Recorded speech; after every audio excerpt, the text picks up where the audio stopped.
Peace, y'all. So it's been a little minute since my last video, but I got a little video I want to share with y'all, break down a little bit. I see it and I felt like I had to address this one. You were saying about how we should walk with our shoes off. Yes. And let our feet touch the ground. So basically it's called grounding or earthing. You take off your shoes and you put your feet on the ground, it becomes like this sucking factory that goes on. Earth literally takes all of the different positive particles called protons, and it pulls it from the body. Okay, so here's the first problem. The idea that the earth pulls positive protons from the human body during grounding is not scientifically possible, right? So protons, right, which are the red ones, are located inside atomic nuclei, and they're held together by something called nuclear binding energy. Nuclear binding energy is the energy required to break down a nucleus into its component nucleons, which are protons and neutrons. Now, removing protons would require nuclear reactions that change one element into another. This process requires extremely high amounts of energy. Like, I'm talking about energy that's produced in the particle accelerator or like inside of a star, not by touching the ground. So in order to give you guys a little idea, I asked Google how much energy is needed to remove protons from the atoms in the human body. And it says, removing all protons from the atoms in a human body would require an astronomically high amount of energy, roughly 1 octillion to 10 octillion joules, due to the nuclear binding energy.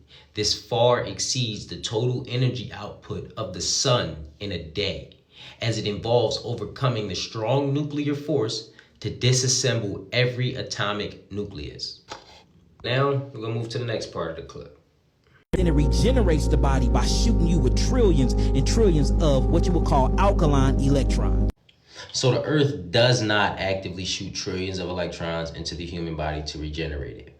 Now, what does happen is a much simpler process called electrical grounding or charge equalization. So because the earth, right, it has a lot of mobile electrons, which are negative in charge.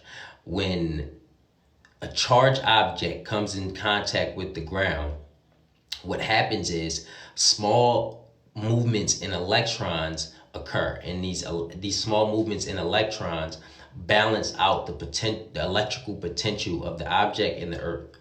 Furthermore, small studies such as this one has suggested that direct contact with the earth may influence physiological measurements and possibly provide minor health effects, right? So when you read the conclusion of this study, it says, DeFlora and others wrote the following. Since the late 20th century, chronic degenerative diseases have overcome infectious disease as the major cause of death in the 21st century. So an increase in human longevity will depend on finding an intervention that inhibits the development of these diseases and slows their progress. Could such an intervention be located beneath our feet? Earthing research, observations, and related theories raise an intriguing possibility about the Earth's surface electrons as an untapped health resource. The Earth as a global treatment table. Emerging evidence shows that contact with the Earth, whether being outside barefoot or indoors, connected to grounded, conductive systems, may be a simple, natural, and yet profoundly effective environmental strategy against chronic stress, ANS dysfunction, inflammation, pain, poor sleep, disturbed HRV, hypercoagulable blood, and many common health disorders, including cardiovascular disease. The research done to date supports the concept that grounding or earthing the human body may be an essential element in the health equation, along with sunshine, clean air and water, nutritious food, and physical activity. Now, I do believe that grounding deserves more research. But with that, I believe that it absolutely requires more research. And presenting it as a regenerative healing process is not only an overstatement, but it is potentially dangerous. I believe that it could lead people, especially young people, into thinking that earthing or grounding could heal or treat or cure serious medical conditions when the evidence we have do not support that conclusion. Right? And in addition, the term alkaline electrons is not scientifically meaningful in any way, right? So acidic and alkaline are two extremes that describe substances, usually liquids or chemicals, just like hot and cold are two extremes that describe temperature. A substance that is neither acidic nor alkaline is neutral.